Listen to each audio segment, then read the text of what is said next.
کبھی اتنی توفیق تو نہ ہوئی کہ گھڑی دو گھڑی کو بیمار کے پاس بیٹھ جائیں؟ آ جاتے ہیں صبح شام ناک پر دیا جلا کر کہ اتر گیا ہوگا بخار. کیا بات اب تک اترا کیوں نہیں؟ تیز ہے. اوہو، یہ تیمارداری کریں گے. چچا چھکن دشنام سن سکتے ہیں، لیکن ایسا تانا جس میں ان کی قابلیت کے کسی پہلو کی طرف اشارہ ہو، اور پھر چچی کی زبان سے ان کی برداشت سے باہر ہے.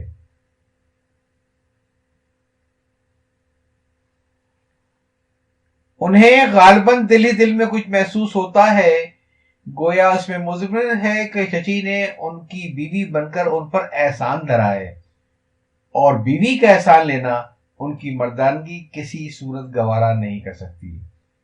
بغیر سوچے سمجھے بولے، جائیے باورچی خانے میں تشریف لے جائیے، میں آپ کر لوں گا تیمارداری.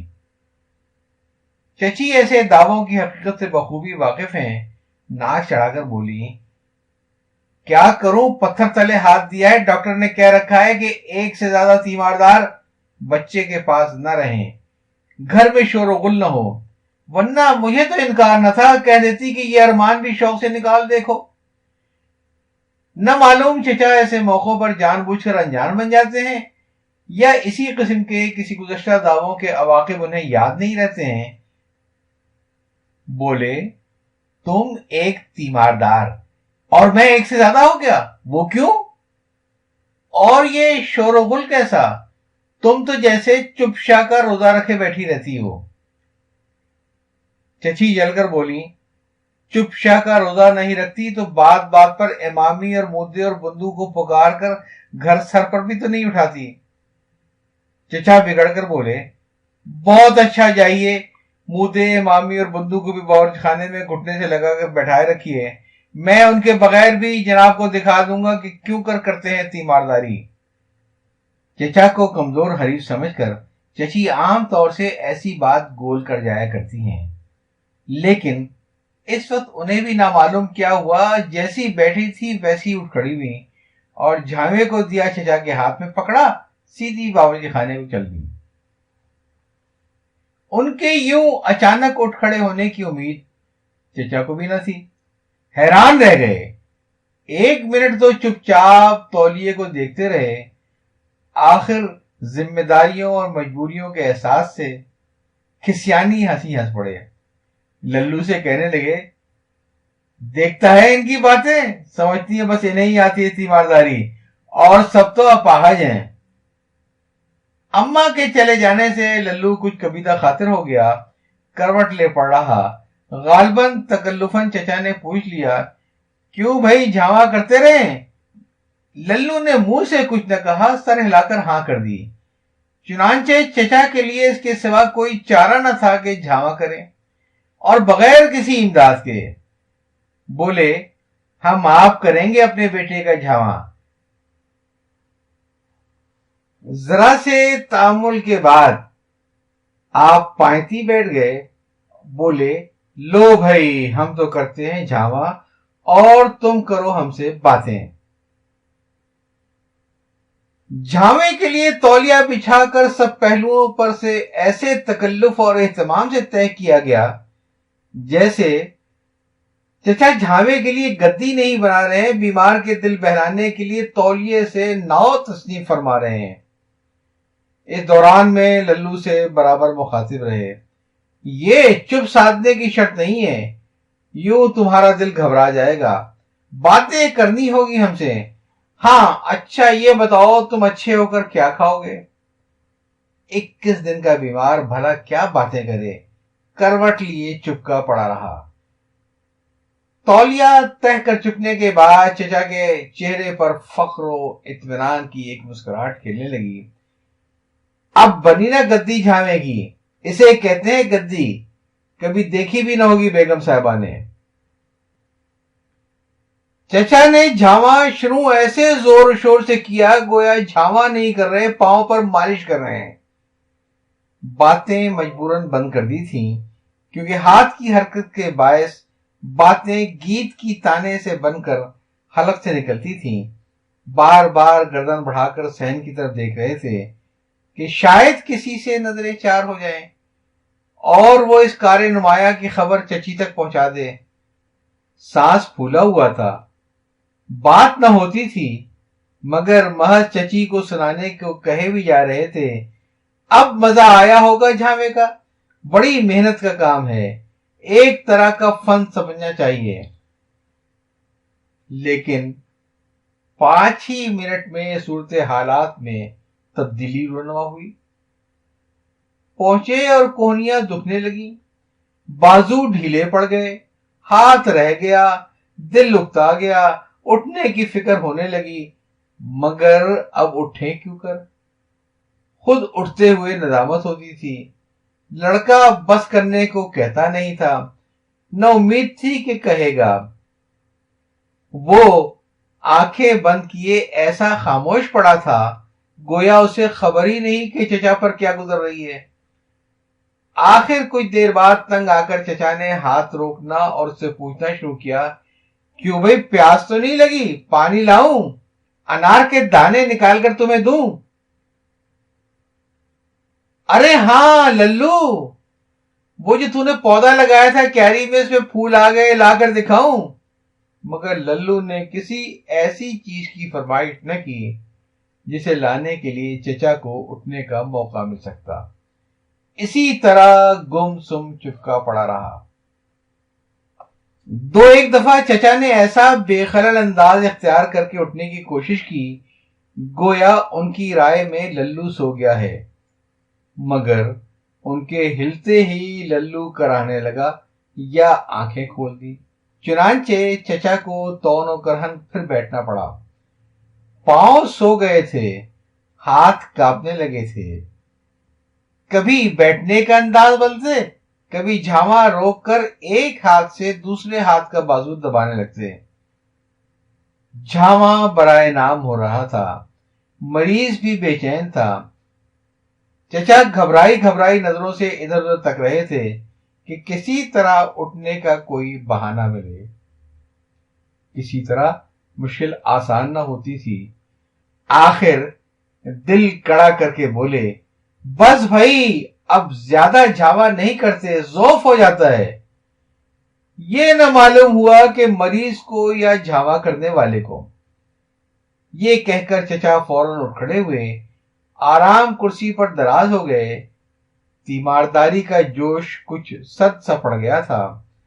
بڑی دیر تک منہ بنا بنا کر اپنا ہاتھ دباتے اور انگلیاں چٹکاتے رہے، ٹانگیں پھیلا پھیلا کر تھکن اتاری۔ حواس بجا ہوئے تو للو کی طرف توجہ کی۔ سو گئے للو؟ للو بھیا، اے للو، اے للو، نیند آ گئی کیا؟ اچھا سو رہو۔ باہر چچی نے آواز سن لی، چھٹن کے ہاتھ کہلا بھیجا، سونے نہ دینا، دوا کا وقت ہے۔ سرہانے چھوٹی میز پر دوا کی شیشی رکھی ہے، ایک خوراک دے دو۔ چچا دوا دینے کو اٹھ کھڑے ہوئے، شیشی ہاتھ میں لے کر لیبل کو پڑھا، ادھر ادھر دیکھا، داڑھی کھجائی، پیٹ سہلایا، بےتاب تھے کہ کسی کو امداد کے لیے پکاریں، لیکن آج کے دن کسی سے امداد لینا غیرت کو گوارا نہ تھا۔ مجبوراً خود ہی دوا دینے پر آمادہ ہوئے۔ شیشی رکھ دوا نکالنے کے لیے چابی لائے، کاک نکالا، پھر شیشی کو دانتوں میں پکڑ کر کاک کو پیالے میں انڈیلنے کی کوشش فرمائی۔ اس کے بعد لاہور کہہ کر کاگ میز پر رکھ دی، شیشی سے دوا انڈیلنی شروع کی، بوند بوند بھر کے نکالتے اور آنکھیں چوندیا چوندیا کر خوراک کا نشان دیکھ لیتے کہ ذرا سی دوا نکالنی تھی۔ شیشی زیادہ ہل گئی اور 1.5 خوراک نکل آئی۔ چچا نے پہلے پیالی ٹیڑھی کر کے زائد خوراک گرا دی، پھر خیال یہ ہوا کہ کہیں ضرورت سے زیادہ دوا اگر خوراک کی مقدار میں کم نہ ہو جائے، چنانچہ ارادہ کیا کہ زائد دوا شیشی ہی میں ڈال کر اطمینان کر لیں۔ پیالی سے دوا شیشی میں اڈیلی۔ آپ جانیے پیالی کے چونچ تو ہوتی نہیں کہ دوا شیشی میں چلی جاتی، شیشی کے باہر بہہ کر نیچے گر پڑی۔ چچا نے ذرا دیر ہاتھ رکھ کر سوچا اب کیا کریں۔ اس کے سوا کوئی چارہ نظر نہیں آیا کہ پیالی میں جو دوا باقی رہ گئی ہے وہ بھی شیشی میں اڈیل دیں اور اثر نو ایک پوری خوراک نکالیں۔ چنانچہ یکلخت دوا اونڈیلی تو شیشی ذرا سی ہل گئی، باقی سب ہاتھ پر بہتی ہوئی فرش پر گر پڑی۔ چھٹن کے ہاتھ چچی نے انار کے دانے نکال کر بھیجے تھے، وہ غریب کھڑا دوا نکالنے کا تماشا دیکھ رہا تھا، اسے آ گئی ہنسی۔ ایسے موقع پر اگر کوئی ہنس پڑے تو چچا کو آگ لگ جاتی ہے۔ سر پھیر کر لال پیلی آنکھوں سے اسے گھورا، بدتمیز کہیں کا، ہنسا کاہے کو، اور یہ کیا موقع تھا ہنسی کا، پیٹ پیٹ کر اتوا کر دوں گا۔ غرض غریب کو ڈانٹ کر روکھا بنا دیا۔ ہاتھ پوچھ پانچ چچا نے جب شیشی کو دیکھا تو دوا آدھے نشان تک تھی، آدھی اس ادلا بدلی میں ضائع ہو چکی تھی۔ اب کیا کریں؟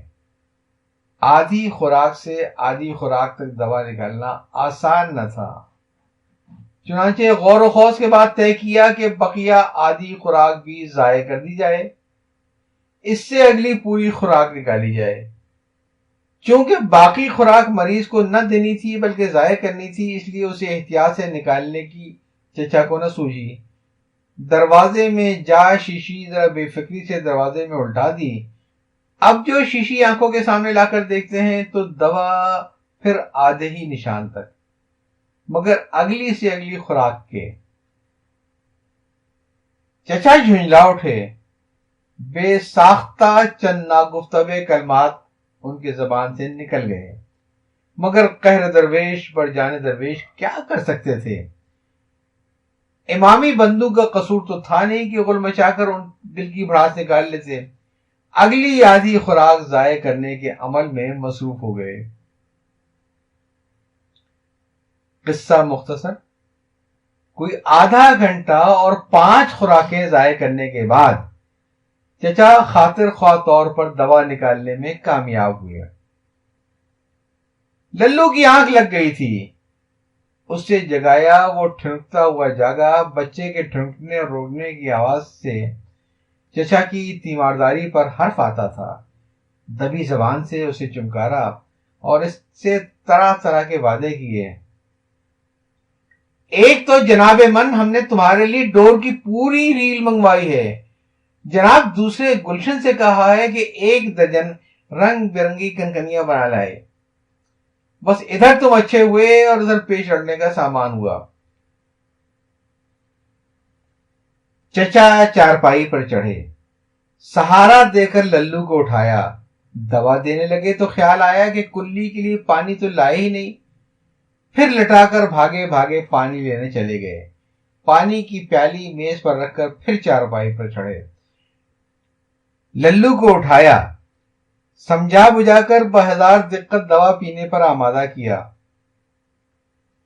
اب جناب نے کیا تماشا کیا کہ پانی کی پیالی تو اس کے منہ سے لگا دی، کلی کے لیے دوا کی پیالی تھام کر بیٹھ رہے۔ جب اس نے خود ہی ٹھنک کر بتایا کہ یہ تو پانی ہے تو آپ کو اپنی غلطی معلوم ہوئی۔ ندامت تو کیا ہوتی، اوہو کہہ کر پیالیاں بدل ڈالی اور دوا کی پیالی للو کو دی۔ خالی پیالی اس سے ہاتھ سے لے کر کلی کے لیے پانی دیا تو اب اگالدان کا خیال آیا۔ گھبرا کر اگالدان لینے کو لب کے بچے کا سر دھڑ سے تکیے پر آ گرا۔ ادھر دوا سے اس کا منہ کڑوا، ادھر لگا سر کو دھچکا، زور زور سے رونے لگا۔ آپ کبھی اس کے آگے گلاس کرتے ہیں، کبھی اگالدان، کبھی انار کے دانے، مگر بیمار کے ضد وہ کسی چیز کی طرف آنکھ اٹھا کر نہیں دیکھتا۔ اماں اماں کہے جا رہا ہے۔ چچا گھبرا گھبرا کر کبھی للو کو دیکھتے ہیں، کبھی دروازے کو کہ کہیں چچی نہ آ رہی ہوں۔ بچے کو کبھی لپٹاتے ہیں، کبھی منتیں اور خوشامدیں کرتے ہیں، مگر اس پر مطلق اثر نہیں ہوتا۔ مجبوراً چچی کی سامع نوازی کو بلند آواز میں کہنا شروع کرتے ہیں، اب ہم نے دوا میں کڑواہٹ ملا نہیں دی، ایسی ہی ہوتی ہیں ڈاکٹروں کی دوائیں، ہمارا کوئی قصور نہیں، ہمارا کوئی قصور ہو تو ہم ذمہ دار، یوں اماں ہی کے بلانے کو جی چاہ رہا ہے تو تم جانو۔ چچی باورچی خانے سے فارغ ہو کر چچا کی پانوں کی ڈبیا بھر رہی تھیں، وہیں سے بولی، آئی بچے آئی۔ اتنے چچی آئی؟ للو نے رو رو کر برا حال کر لیا تھا، ہچکی بن گئی تھی، چچا کے ہاتھ پاؤں الگ پھول گئے تھے، اب ان سے تسلی بھی نہ دی جاتی تھی۔ الگ کھڑے سراسمیہ نظروں سے دیکھ رہے تھے، منہ تک بات آتی تھی مگر نکل نہ سکتی تھی، دلاسا دینے کو ہاتھ اٹھانا چاہتے تھے مگر نہ اٹھتا تھا۔ چچی آئی تو ان کے حواس بحال ہوئے، بولے، آپ ہی آپ رونے لگا، بس دوا دی تھی۔ چچی نے پان میز پر رکھ دیے اور میرا چاند میرا لال کہتی ہوئی لپک کر سہرانے بیٹھ گئیں، بچے کا سر اپنی گود میں رکھ لیا اور سہلانے لگیں۔ بچے کو ذرا سکون ہوا تو چچا پان کی طرف متوجہ ہوئے، پان کھاتے ہوئے اپنے آپ سے کہنے لگے، رٹھی ماں کی لگ جائے تو تیماردار غریب کیا کرے۔ چچی نے للو کے ماتھے پر ہاتھ پھیرا تو ٹھنڈا ٹھنڈا تھا، ہاتھ دیکھے تو وہ بھی ٹھنڈے، بولی، اے ہے ایسے تو ذوف کا دورہ پڑ گیا ہے، پنڈا ٹھنڈا پڑا جا رہا ہے، رنگت بھی پیلی پڑ گئی ہے، ارے کوئی دودھ لاؤ، دودھ پیچھے چولہے پر رکھا ہے، بالائی ہٹا کر لانا۔ تیمارداری سے ابھی چچا کا باضابطہ چھٹکارا تو نہ ہوا تھا، پیالی اٹھا خود دودھ لینے روانہ ہو گئے۔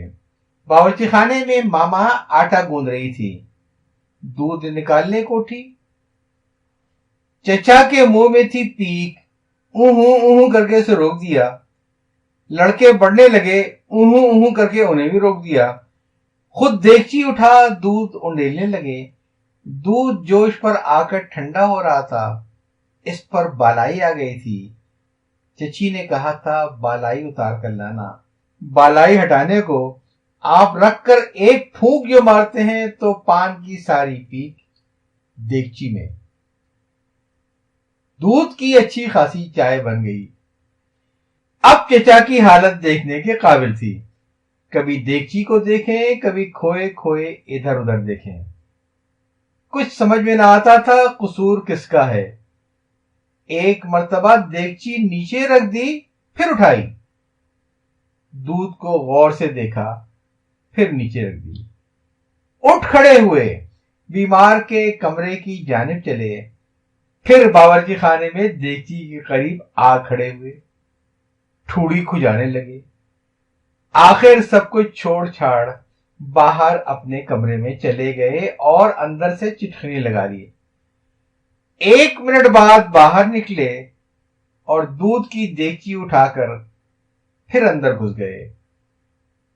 اس واقعے سے گھر میں جو تکدر پیدا ہوا تھا وہ للو کی صحتیابی سے پہلے رفع نہ ہو سکا۔ تو جناب یہ تو تھا مضمون چچا چھکن نے تیمارداری کی، تحریر امتیاز علی تاج۔ یاد چاہتا ہوں، اللہ حافظ۔